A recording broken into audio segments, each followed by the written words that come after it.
Hello, for our interview, we have the pro-Palestinian software engineering student Carmine. Thanks for joining us today. Actually, thank you for having me for today. To start, how would you describe the current situation between Israel and Palestine? The reality is that Palestinians are living under occupation and siege. In Gaza, more than 2 million people are trapped under a blockade that has lasted nearly 2 decades. In the West Bank, land continues to be taken for settlements which are illegal under international law. And this is not balanced conflict. It's a situation where one side has overwhelming military and political power, and the other is struggling just to survive the dignity. Some describe it as a conflict between two sides. Do you agree with that characterization?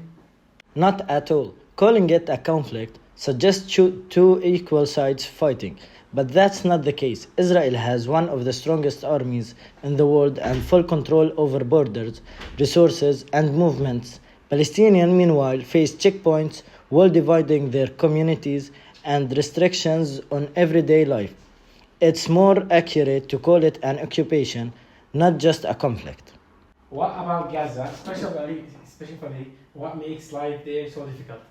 The blockade on Gaza means people have limited access to electricity, clean water, medical supplies, and building materials.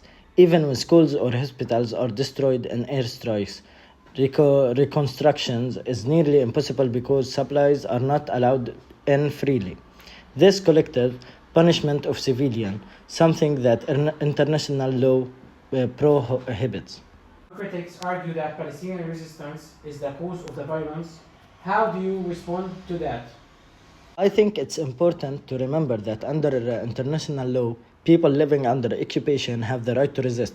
Palestinians are often portrayed negatively when they resist, yet when other nations resist occupation, like Ukrainians, for example, they are praised as heroes. The double standard is clear. Palestinians are asking for freedom and dignity, the same rights every people deserve. That's it. Thank you, Karam, for joining us, and thank you for listening.